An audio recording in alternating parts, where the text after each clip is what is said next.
Hello guys, ayan, mega love shoutout sa lahat. At ito naman si Boyski Macau. Ayan, Boyski Macau. Lagi na lang guys, namimiss ko na mag-vlog. Ayan, at ngayon nakapag ano yun tawag?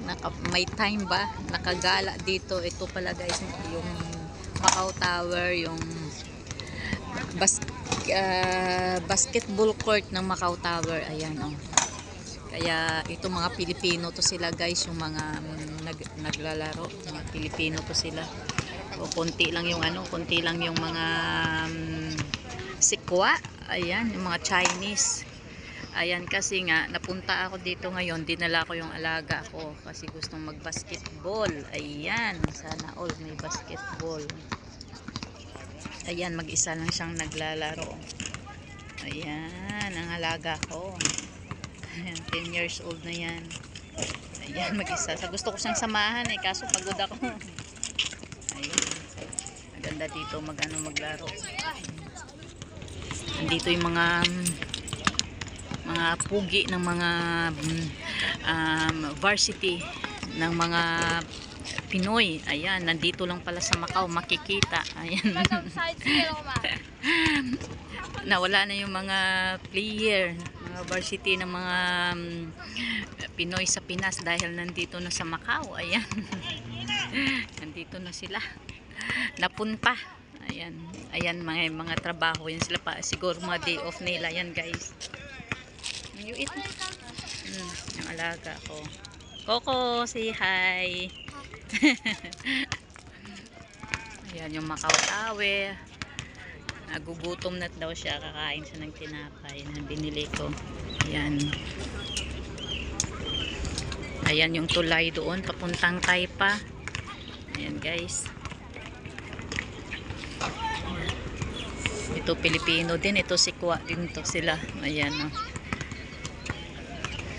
Dito naglalaro yung mga yung mga Pilipino pag nag-basketball, mga anong tawag nito?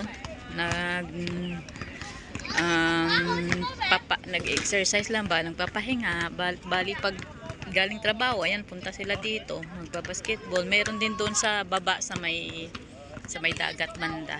Ayan, sa baba nito meron yan. Ayan yung tulay guys, oh. Ayan, papuntang Taipa at Macau. Di ba nakikita dito yung tulay. Ang ganda. Ayun. Ganda talaga ng Macau, nasa taas yung tulay. Sa bagay, paano naging tawag na tulay ito kung sa baba ang tulay? Talaga to si Boyski magsalita. Nasa taas ang tulay. Siyempre, wala namang tulay na nasa baba. Meron naman talaga siguro yung sa yung sa tubig, baba din yun. Ayan, Pilipino din yung maliit na yun. Si James 23 pa yung niya, number. Ayan. 3 minutes na ako guys. Ayan. Ang dami nila.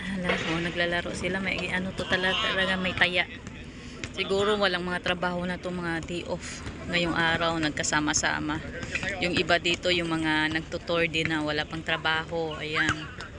Marami dito guys, mga Pilipino. Diyos ko. Siguro sa pag lumakad ka, may nakasalubong ka. Sa 100 siguro 80% Pilipino yung nakakasalubong mo. Sa 10 siguro 7 masasalubong mo sa kaysa sikwa. Lalo na nung hindi pa nag-pandemic, Diyos ko, parang nakalahati ng Pilipino yung yung Macau. Pero bumalik na naman, ang dami na naman. Nila namin pala. Dami naman namin dito, patibayan ng tuhod. Ayan, patibayan ng katawan, palakasan ba, patibayan at dahil sa pangarap. Ayan, pero alam nyo guys, masarap naman dito talaga sa Macau. Malaya ka kahit mag-asawa ka ng 10, malaya ka. Walang kaso dito, kahit isumbong ka, wala. Yung kaso mo lang dito kung makapatay ka, makanakaw ka, makapanakit ka, yun, deadball ka talaga. Deadball talaga, hindi. Huli ka agad. Hindi kasi to hindi ka gaya sa Pinas na pag nakaano ka, tatakas, hindi na maulid dito. Hindi ka pwede guys pag lalo pag may mga nakuha kang hindi maganda, huling-huli ka dahil puro kamera. Ayan, puro kamera ang tabi daanan mo, kaya hindi ka makakalusot sa Macau. Grabe yung ano nila dito, napaka-stricto pagdating sa mga ganyan. Hindi kagaya sa atin na pag nakasaksak ka, nakapatay, nakaano ka, di ba? Tapos nakapanakit ka, hindi ka pa huhulihin dahil minsan maano siya, malakas yung kalaban, parang ganun ba, binabayaran yung mga judge, yung sa mga mataas, ayan. At dito walang bayad-bayad, pagkatapos malaman lang na nakit ka, pag nagsumbong at nalaman, huli ka, wala, kulong ka talaga. Hindi kaya sa Pinas, ano, kapirahan, ang tagal ng mga hustisya doon sa Pinas. Dito wala, pag anong mo talaga matatanggap po yung hustisya.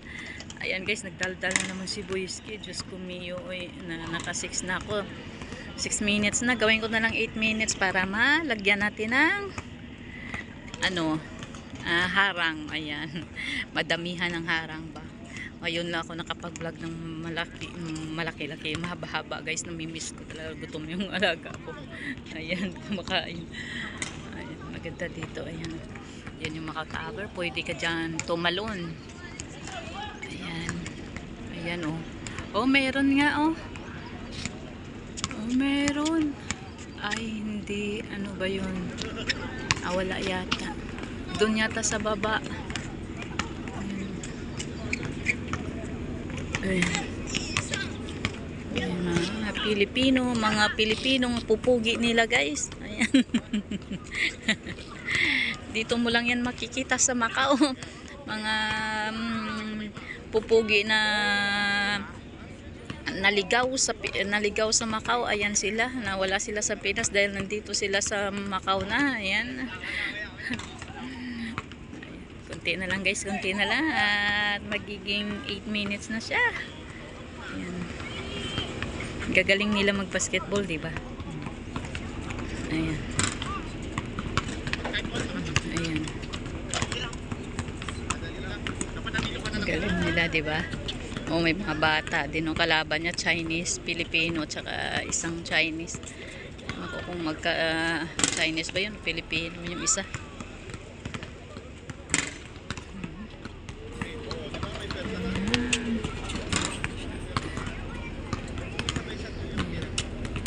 Dami oh, tingnan nyo, puro talaga Pilipino guys. Mga bata doon oh, sa dulo.